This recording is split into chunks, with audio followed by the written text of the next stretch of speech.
Hi everyone, this is the Caster's Trial content integration stage, and let's show you a quick demo of the game. So we have this intro screen. Yifeng. Yeah, I'm Yifeng that made this intro screen. Before everything, the player will see the premise of the story, so they will try to know what to expect. Hi, I'm Samir. I made the multiple level system. So here we can start with easy to show. Then I also And retargeted the player asset in order to match the magician in the story. and now you can hear there's a background music in the game throughout the gameplay. And we also changed the textures in the game. As you can see, the floor and walls are changed, and we also implemented our direwolf enemy.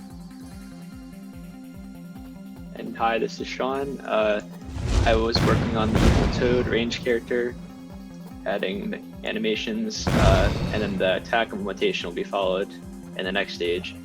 I also worked on canvas elements such as the enemy's remaining counter, and then our counterpart Frank implemented the fireball asset, which was just shown by Randall.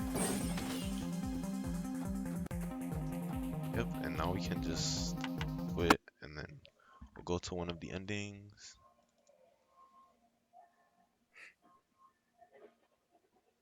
So as you can see in the build, it will show fully. But this is one of the endings, and we can go to the end credits, which are here, and then we can quit.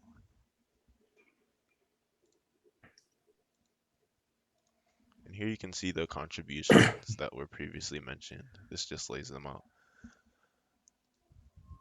So to address feedback we received during stage 2, we received feedback requesting that we make the map more complex, to which we added additional acid pools and other obstacles, and we will be adding an additional ranged enemy as previously mentioned. We also received feedback specifically on adding more obstacles, to which we added the aforementioned obstacles.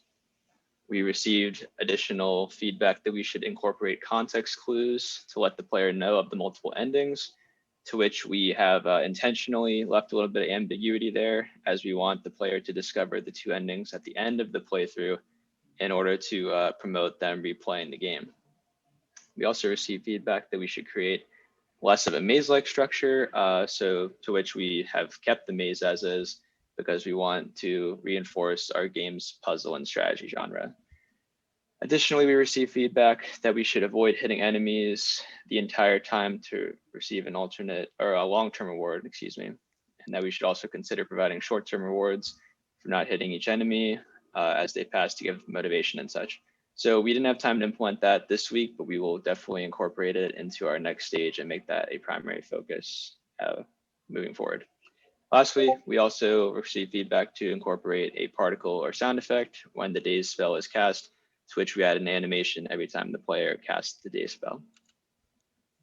So work we have for next week, we need to fully implement our Evil Toad ranged enemy attack to complement our existing Direwolf enemy type. We need to refine the daze mechanic probably to make it more of a smooth gameplay. We need to, we'll probably be adding a few decoration assets to the stage to make it more engrossing. And then additionally, we want to address the feedback that Sean just mentioned in the previous slide. And then we will hand the finished product out to 5 playtesters and log their feedback for any additional changes.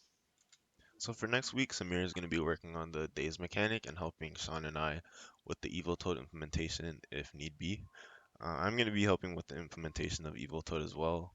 Yifeng is going to be adding decorations to the stage and refining the design according to feedback. And then Sean is going to be focused on the Evil Toad implementation as well as miscellaneous refinements. And Frank will be generating scripting and miscellaneous refinements. Thanks for listening.